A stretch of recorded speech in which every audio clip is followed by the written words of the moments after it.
Channel 26 Bangla. সিদ্ধিগঞ্জে বিএনপির উদ্যোগে রাষ্ট্র কাঠামো মেরামতের ৩১ দফা কর্মসূচির পক্ষে লিফলেট বিতরণ ও গণসংযোগ অনুষ্ঠিত হয়েছে। সিদ্ধিগঞ্জ প্রতিনিধির তথ্যচিত্রে দেখুন বিস্তারিত। বিএনপির ভারপ্রাপ্ত চেয়ারম্যান তারেক রহমান ঘোষিত রাষ্ট্র কাঠামো সংস্কারের ৩১ দফা কর্মসূচির জনমত গঠনে নারায়ণগঞ্জের সিদ্ধিগঞ্জে বিশাল গণসংযোগ ও লিফলেট বিতরণ কর্মসূচি পালন করা হয়েছে।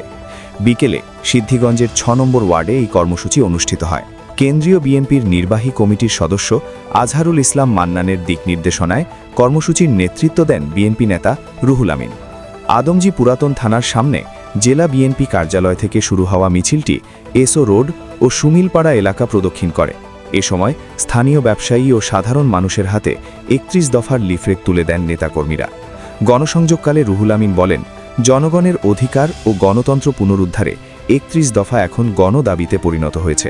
কর্মসূচিতে বিএনপির বিভিন্ন অঙ্গ ও সহযোগী সংগঠনের নেতাকর্মীসহ বিপুল সংখ্যক মানুষের উপস্থিতিতে রাজপথ মুখরিত হয়ে ওঠে। আগামী দিনেও রাজপথে থেকে কর্মসূচি অব্যাহত রাখার প্রত্যয় ব্যক্ত করেন নেতাকর্মীরা।